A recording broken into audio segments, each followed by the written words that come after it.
Okay, it looks as though we are live. Good evening, everybody. I figure I'll give it a few moments, as I usually do, to let some people come in.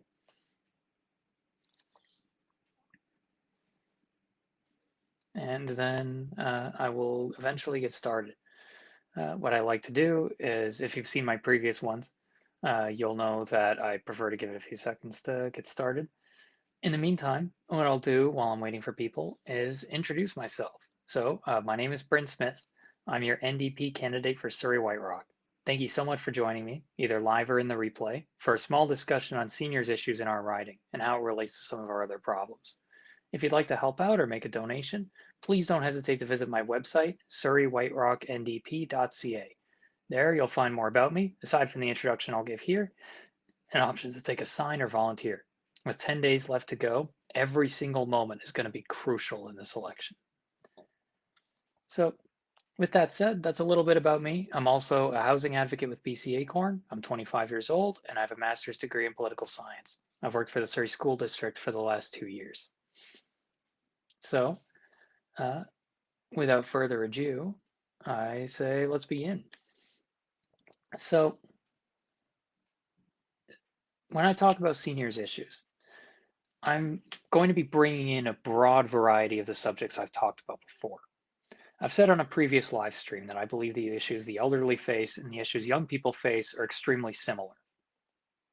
So I want to flesh out why I believe this to be the case. At first glance, it sounds kind of ridiculous. There's been so much intergenerational conflict that I believe is unnecessary and a distraction from what really matters. People my age, more than ever, blame the older generations for the problems they face. They blame them for the lack of affordable housing, they blame them for climate change, and they blame them for the lack of social investment in our communities.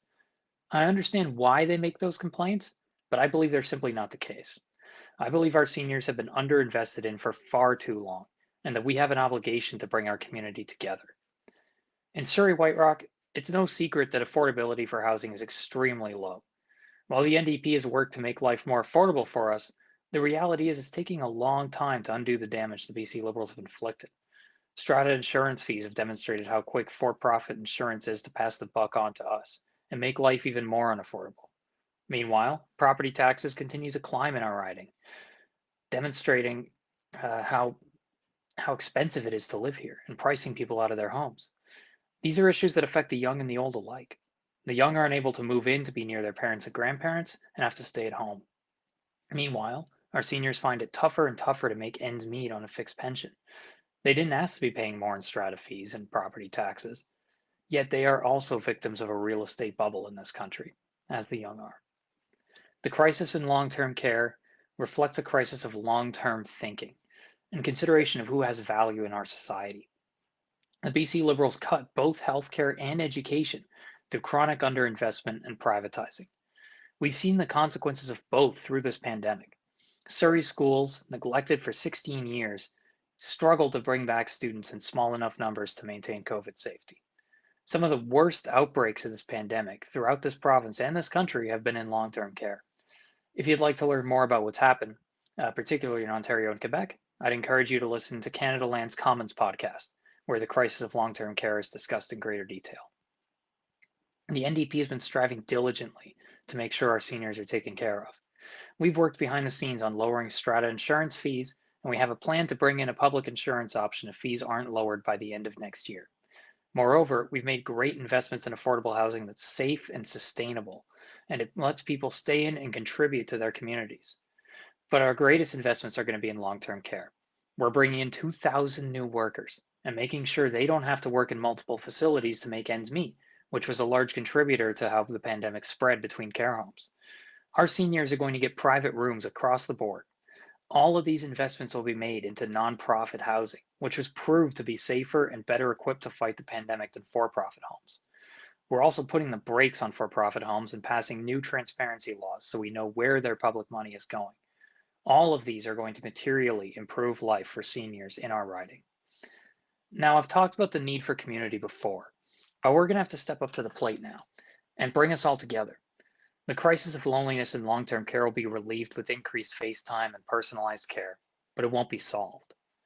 This brings me back to our young people. As I mentioned at the top of the webcast, People my age tend to blame the older generations for their problems, but I don't think that's productive. Our elders faced racism, sexism, and discrimination, as many of us do today. Our elders had to work hard, just as we have to get ahead. The difference is they were able to do so in a time of relative prosperity, while we have to do it in an era of massive inequality between the wealthiest and the poorest. They were able to do it in an era where climate change wasn't as well understood publicly, and its effects were not yet being felt. Our older generations didn't ask for the world to be built this way, built in a way to sustain climate destruction and poverty. Just like our generation, there are those who stood against injustice and against these effects. And when it comes to our older generations, we have so much to learn and appreciate as young people. We are both siloed because both of us are seen as unproductive to the economy. We are both underinvested in because we're either not yet entering the workforce or because we've made our permanent exit. Many seniors have been forced to come out of retirement early and take on similar jobs as us in retail and fast food because their pensions don't let them retire with dignity. That's why I want to be a champion of both the young and the old and bring about real change in Surrey White Rock. My campaign team is going to get mad at me for getting this wrong for sure, but I'm probably the youngest person on my campaign team by at least 25 years. 25 years. I'm going to stick with 25 years. I'm incredibly humbled to learn from the experience of my campaign team every single day, and I couldn't get this far without them. I've said this to many people, but I'm in a very unusual position as a young person in the riding who doesn't have an especially young team around me, yet I couldn't have asked for more. The wealth of talent and experience around me is incomparable, and I wouldn't be here without their work and without their belief in me. As a result, I feel a little better equipped than most to discuss some of these issues. I feel better equipped to talk about the kind of leadership for all that we need and how our young and our old can come together in the community. I've talked about my desire for a strong volunteer base in Surrey White Rock before, but now is perhaps going to be my best opportunity to discuss this and elaborate on this, articulating it before the election. I intend to maintain a large volunteer base for community service, and I fully intend for volunteers young and old alike to join. I recognize that during COVID, this may be too risky of an ask. It will take time to build such an organization in light of what's happened in the world. But for me, nothing filled the yearning in my heart more. Oh, thank you for thinking we were so young. You are, you seem younger. Okay. But for me, nothing filled the yearning in me like running for office and helping people with BC Acorn in the school district. Being involved in my community and putting myself in the service of others is what has anchored me throughout my adult life. Both my generation and the older generation can come together in the name of civic service, and the NDP can model a political party that cares about people and what it looks like. All of our decisions made in Victoria affect people's lives, but being in person, being out and showing that the NDP can help your local soup kitchen, can clean up your beaches, can hold workshops in your community that teach you valuable skills. All of these represent my vision for a community-based political party, and having our seniors taken care of with safe long-term care, with measures that help keep them in their homes, will help bring about this change. It will involve our elders in civic life and bridge the divide between the young and the old in this riding. I'm under no illusions. This is a tough riding, and it'll take a great deal of work to bring this vision about, but it will be worth it. It is work that I'm willing to put in, and I know my team is willing to put in too. Let's move forward together. And when I say together, I mean together as working people, young or old. We all have the chance to step up to the plate and elect a representative who will bring about real change here in Surrey White Rock. Now that I've said my piece, are there any questions or comments? I do see one. Position on private versus public care. For me, we've seen some of the worst outbreaks in this country happen in private care. In fact, the majority of the most devastating outbreaks have happened in private care. And while we've been fortunate in this province in that we stepped up to the plate early, we managed to avoid a lot of the long-term care outbreaks that other provinces did. We weren't quite as badly understaffed. The fact remains that for-profit care is always going to prioritize profit over people. So that's why the NDP is stepping up. I'm proud that they're going to be passing transparency laws to make sure that the private homes don't squander all the public money that we give them. I'm proud that they're going to take measures to increase public health care and public seniors care. I'm very proud of those efforts, and I'm glad that all the investments we'll be making, unlike the BC Liberals, will be completely into nonprofit care. I believe that having a great amount of not-profit care will help bring the private sector back in line. It will help rein them in. So building volunteer groups can create community, especially if the young and old are combined and come together. Yes, definitely. Yes, I totally agree. This is where my vision comes from. My vision comes from a vision of all of us working together. It comes from a vision of all of us being a part of a greater whole and all of us understanding that we're a part of this community and stepping up to the plate to help out. So I'm very hopeful that if I'm chosen to be your elected representative, that I will be able to instill this vision. I know that it'll be tougher. I know that a lot of care homes right now aren't letting their seniors out and visit, and I understand that it is risky for them. So I understand if this vision has to wait a little bit until after the pandemic is over. But for me, I think it's going to be really important to reinstill that. It's going to be really, really important to bring that about in people because COVID has isolated us so much. It's isolated us from one another. And I believe that community-based organizations are a great way to reignite that. I know for myself, I struggled for a long time with the direction I wanted to take in life. I struggled because I felt a connection to my family and I felt a connection to my friends. But when you're focused on your job and you're focused on school, it's tough to foster that sense of belonging to a much broader community. And ever since I've gotten involved with the NDP, ever since I've gotten involved with BC Acorn, my life has only improved. My outlook has only improved. And I think a lot of young people are missing that and they don't know they're missing that. They feel this gap in their lives, but they don't know what will fill it. I believe civic service will. I believe being a part of your community will fill that gap. And I'm very hopeful that once I have this sort of vision in place, that people will respond positively, that they will come and they'll want to help out. Let's see. We have several members who are in care homes already because they do not have a home to live in. What is your position to help keep them at home? So for us with the NDP, our platform calls for helping out seniors to make sure they can stay at home. We increased the benefit to seniors during COVID, and it's my hope that some of these measures will remain permanent. As well, strata council fees are extremely high due to the rising insurance rates, and the NDP has a plan to rein that in as well. So all of these measures are going to help keep seniors in their homes.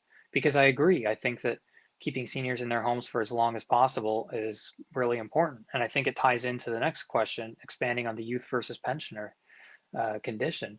I think that uh, housing prices both young people and old people alike out of the market.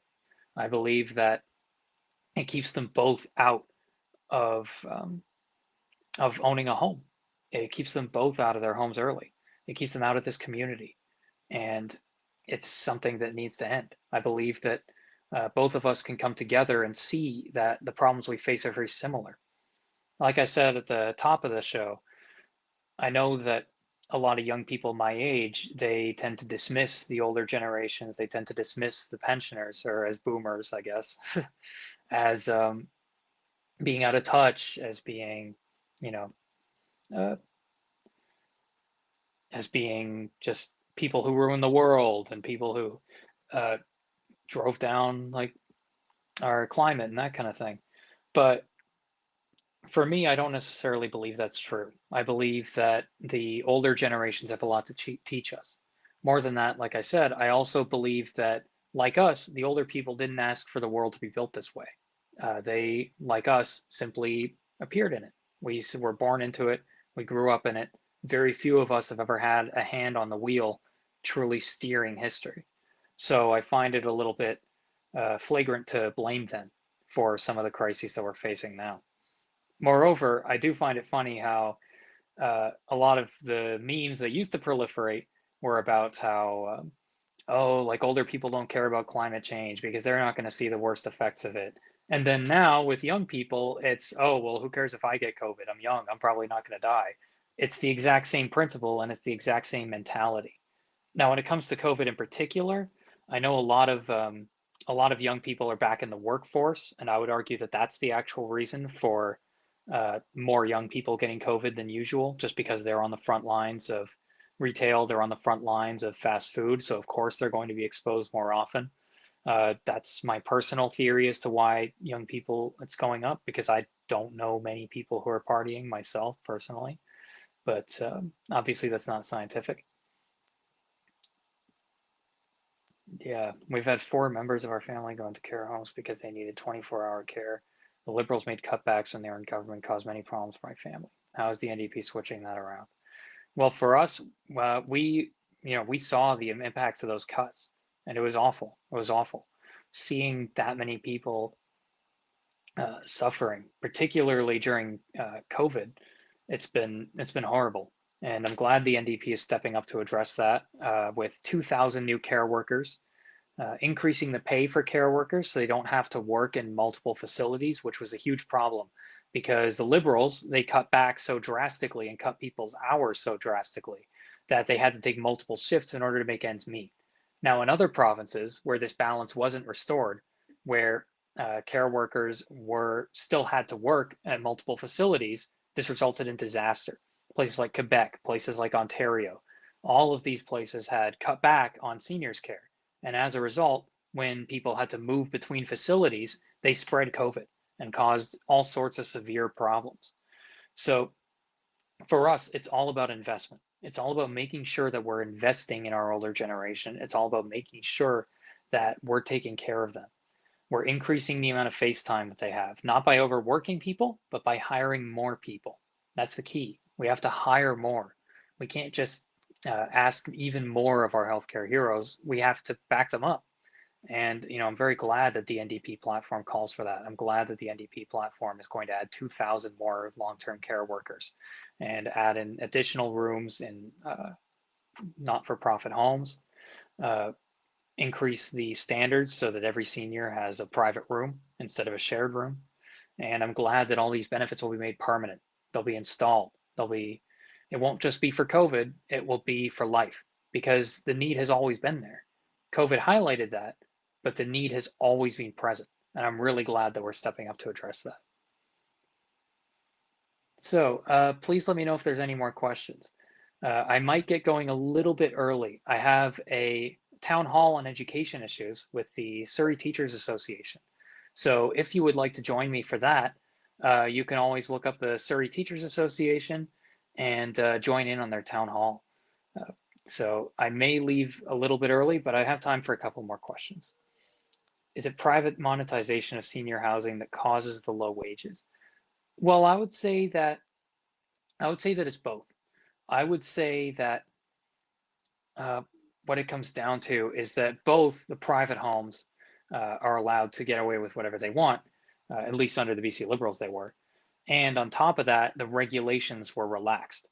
So it isn't just that the wages were low, though they were. It's also that uh, privatization always has the incentive for profit. They always do.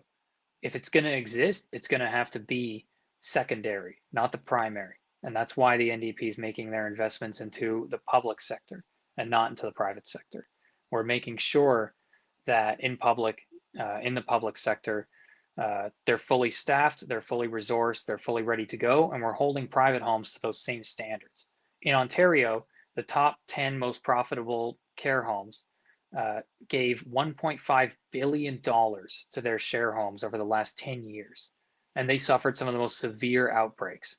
So I see that the for-profit homes, they're they're simply not my priority, to say the least. Uh, how about people have to make use of homes as a couple? I'm not too sure uh, what you mean by that, actually. Sorry.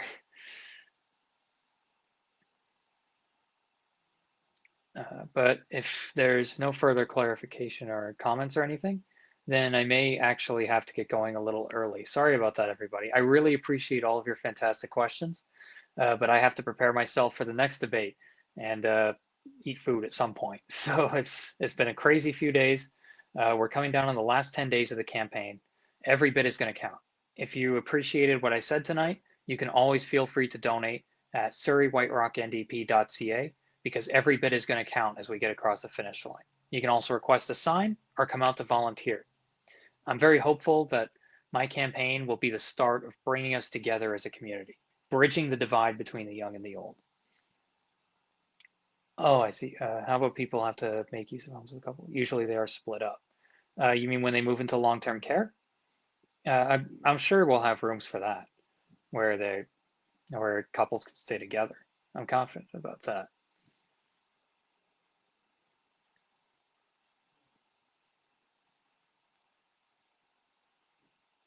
And I suppose for now, like I said, that's it.